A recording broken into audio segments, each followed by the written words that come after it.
Dalam nama Bapa dan Putra dan Roh Kudus. Amin. Ya Allah, melalui Yesus Kristus Putramu, Engkau telah menggenapi karya penyelamatanmu.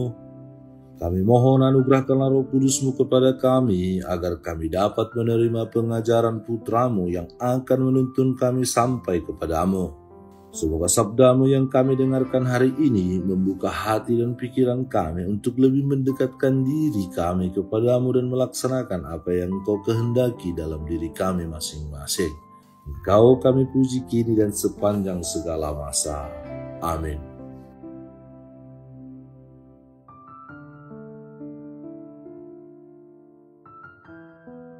Tuhan bersamamu dan bersama rohmu. Inilah Injil suci menurut Lukas. Dimuliakanlah Tuhan.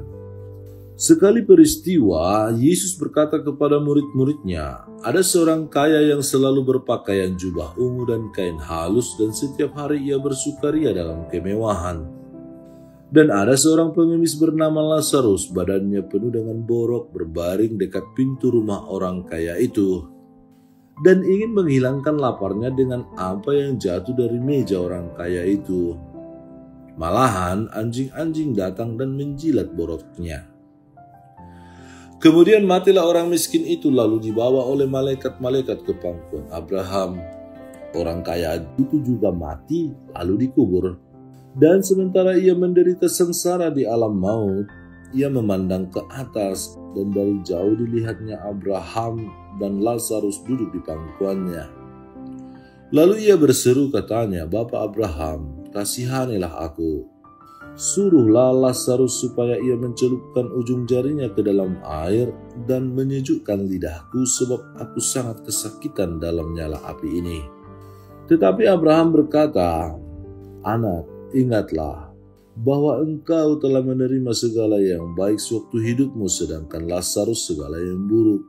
Sekarang ia mendapat hiburan dan engkau sangat menderita. Selain daripada itu, di antara kami dan engkau terbentang jurang yang tak terseberangi, supaya mereka yang mau pergi dari sini kepadamu ataupun mereka yang mau datang dari situ kepada kami tidak dapat menyeberang. Kata orang itu, kalau demikian, aku minta kepadamu Bapa, supaya engkau menyuruh dia ke rumah ayahku. Sebab masih ada 5 orang saudaraku, supaya ia memperingati mereka dengan sungguh-sungguh, agar mereka jangan masuk kelak ke dalam tempat penderitaan ini. Tetapi kata Abraham, ada pada mereka kesaksian Musa dan para nabi, baiklah mereka mendengarkan kesaksian itu. Jawab orang itu, tidak Bapa Abraham. Tetapi jika ada seorang yang datang dari antara orang mati kepada mereka, mereka akan bertobat. Kata Abraham kepadanya, jika mereka tidak mendengarkan kesaksian Musa dan para nabi, mereka tidak juga akan mau diyakinkan sekalipun oleh seorang yang bangkit dari antara orang mati. Demikianlah sabda Tuhan. Terpujilah Kristus. Saudara-saudari terkasih, kalau perumpamaan tentang anak yang hilang memberitakan kepada kita tentang kasih karunia Injil yang sungguh membesarkan hati kita semua, maka perumpamaan tentang orang kaya dan Lazarus ini memberitahukan kita tentang murka Allah yang akan datang, dan ini dimaksudkan untuk menyadarkan kita. Mereka yang tidak mau disadarkan olehnya akan segera terlena dalam dosa. Orang-orang Farisi mengolok-olok khotbah Kristus yang menentang hal-hal duniawi.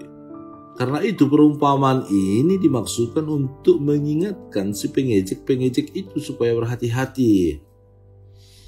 Injil Kristus bertujuan untuk membantu kita menjadi siap untuk menerima kemiskinan dan mengalami penderitaan, dan mempersenjatai kita untuk melawan godaan duniawi dan kesenangan jasmani. Nah, perumpamaan ini yang dengan jelas mengajak kita untuk melihat akhir dari kehidupan kedua orang tersebut di dunia yang lain, memberi gambaran jauh ke depan mengenai dua tujuan utama tersebut. Perumpamaan ini berbeda dari perumpamaan-perumpamaan Kristus yang lain. Di dalam perumpamaan-perumpamaan lainnya, hal-hal rohani digambarkan melalui kemiripan dengan hal-hal duniawi. Misalnya, perumpamaan tentang si penabur dan benih gandum, anak yang hilang, dan semua perumpamaan lainnya, kecuali perumpamaan tentang orang kaya dan Lazarus ini. Dalam perumpamaan ini, hal-hal rohani itu sering digambarkan dalam bentuk cerita atau uraian dalam keadaannya yang baik dan buruk di dunia ini dan di dunia lainnya. Kita tidak menyebut perumpamaan ini sebagai suatu kisah tentang suatu kejadian tertentu.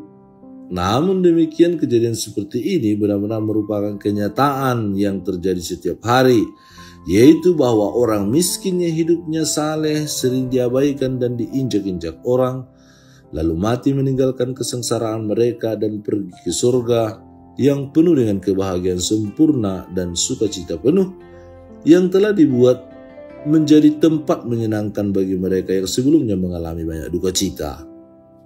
Sebaliknya, orang kaya yang hidup dalam kesenangan dan kemewahan tidak pernah berbelas kasihan kepada yang miskin ketika mati, masuk ke dalam keadaan yang penuh siksaan yang tak terkirakan. Dan ini sungguh terasa sangat menyakitkan dan mengerikan bagi mereka. Oleh karena sebelumnya mereka sudah terbiasa hidup dalam kesenangan duniawi. Dan tidak akan ada kelepasan dari siksaan itu. Apakah itu suatu perumpamaan? Perbandingan apa yang ditunjukkan di sini? Kisah antara Abraham dan orang kaya ini sungguh hanya merupakan sebuah gambaran saja supaya ceritanya lebih menyentuh, seperti halnya antara Allah dan setan dalam kitab atau kisah Ayub. Juru selamat kita datang untuk memperkenalkan kita dengan dunia yang lain dan untuk memperlihatkan kaitan yang ada antara dunia ini dan dunia itu. Di dalam uraian atau Injil yang barusan kita dengarkan, mencoba mengajak kita untuk merefleksikan hidup kita. Saudara-saudari terkasih, kehidupan itu dikatakan menyiapkan kematian. Ungkapan tersebut ada benarnya. Kehidupan menjadi kesempatan untuk melakukan segala yang baik, baik untuk diri sendiri maupun untuk orang lain. Kisah orang kaya dan Lazarus mau mengajarkan bahwa melakukan yang baik kepada sesama untuk memuliakan Tuhan merupakan hal yang paling dituntut ketika kita masih hidup dan orang lain itu juga tentu masih hidup. Orang kaya mempunyai kesempatan yang baik semasa hidupnya, tetapi ia tidak melakukannya. Ia memiliki kekayaan melimpah untuk digunakan demi kemuliaan Allah, tetapi ia mengabaikannya. Ia mendapat kesempatan untuk membantu sesama yang membutuhkan, tetapi ia tidak melakukannya.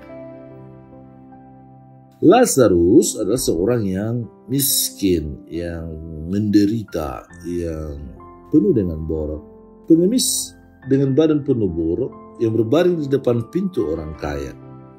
Lazarus berharap mendapatkan makanan sisa-sisa orang kaya tersebut, bahkan remah-remah yang jatuh dari atas meja. Namun jangankan belas kasihan yang ia dapat, malah anjing-anjing si orang kaya yang datang dan menjilati boroknya. Dalam hal ini, Yesus mau menggambarkan betapa hina dan rendahnya seseorang yang tak berdaya di dunia ini di hadapan orang kaya. Ketika Lazarus dan juga orang kaya itu meninggal, perubahan mulai terlihat. Lazarus yang miskin dan penuh borok itu disambut oleh malaikat dan dibawa pada Abraham yang merupakan leluhur bangsa Israel. Hal ini mau menunjukkan bahwa Lazarus berada di dalam kemuliaan, sedangkan orang kaya itu sangat menderita, bahkan yang memohon agar Lazarus dapat memberinya setetes air di lidahnya. Orang kaya yang digambarkan dalam Injil ini adalah orang kaya yang egois. Hidupnya hanya berpusat pada diri sendiri dan tidak pernah berbuat baik. Padahal Tuhan sudah memberikan kesempatan kepadanya untuk mau berbuat baik, yaitu melalui Lazarus yang sakit dan miskin. Orang kaya ini berdosa dan masuk neraka dengan segala penderitaan yang luar biasa. Bukanlah hal yang karena dia memiliki banyak harta, tetapi letak kesalahannya ialah karena ia mengubah fungsi harta kekayaan sebagai tujuan hidupnya. Dengan kekayaan dan hartanya dia tidak lagi peduli dengan sekitarnya, bahkan dengan Tuhan sekalipun. Ketika Tuhan mempercayai kita dengan rahmat, harta, kepemilikan, keberlimpahan segala sesuatu, maka gunakanlah itu untuk memuliakan Tuhan dan memanusiakan manusia. Tidak ada salahnya ketika kita memanfaatkan apa yang kita miliki untuk menolong orang-orang di sekitar kita.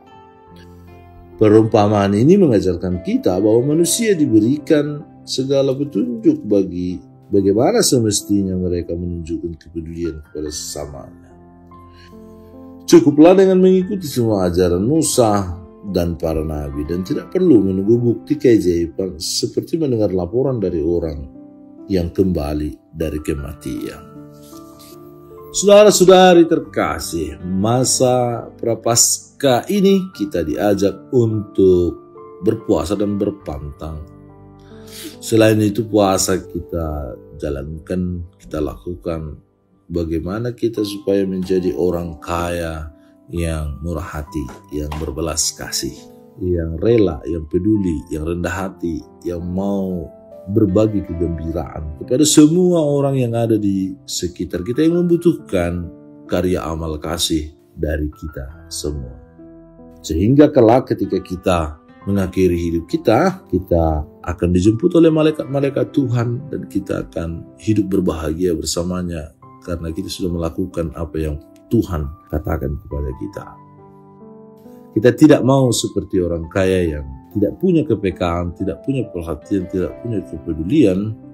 Tentu kita mau seperti Lazarus yang mengemis akan belas kasih Tuhan karena ia merasa bahwa dirinya adalah orang miskin, orang hina, orang yang tak punya apa-apa di hadapan Tuhan, sehingga ia memperoleh kebahagiaan ketika ia mati. Tujuan dan akhir dari finalisasi semua perjuangan kita di dunia ini ialah hidup berbahagia bersama Musa, bersama Abraham, bersama Bapa, Putra, dan Roh Kudus. Dan di sana kita akan bersuka cita, hidup kekal abadi di tempat terindah yang Tuhan sediakan. Semoga. Ya Allah, Engkau menyatakan kuasa-Mu yang tak terhingga, terutama dengan menyayangi dan mengasihi kami. Lipat gandakanlah rahmat-Mu atas kami agar kami mengejar hidup yang Engkau janjikan dan kelak mendapat bagian dalam sukacita surgawi dengan pengantaran Kristus Tuhan kami. Tuhan bersama-Mu dan bersama Roh-Mu. Semoga saudara sekalian dilindungi, dibimbing, dan diberkati oleh Allah yang Maha Kuasa, Bapa dan Putra dan Roh Kudus. Amin. Allah Bapa kami, penuntun kehidupan, Engkau telah menuntun Abraham menuju tanah terjanji. Engkau juga menuntun bangsa Israel menuju tanah Yerusalem melalui tangan Musa. Kini kami umat-Mu keuskupan Padang sedang berjalan bersama dalam sinode kefikepan menuju keselamatan yang Engkau janjikan dalam diri Putra-Mu Yesus Kristus. Tuntunlah peziarahan hidup kami dengan kuasa Roh Kudus-Mu, agar kami tetap tabah, sabar, dan setia menghadapi kesulitan dan tantangan hidup. Bimbinglah kami supaya mampu berjalan bersama, saling meneguhkan dalam iman, harapan, dan kasih. Bunda Maria, doakanlah kami putra-putrimu sepanjang sinode kefikepan ini berlangsung. Ya Bapa, Engkau kami sembah dan muliakan, kini dan sepanjang masa. Amin.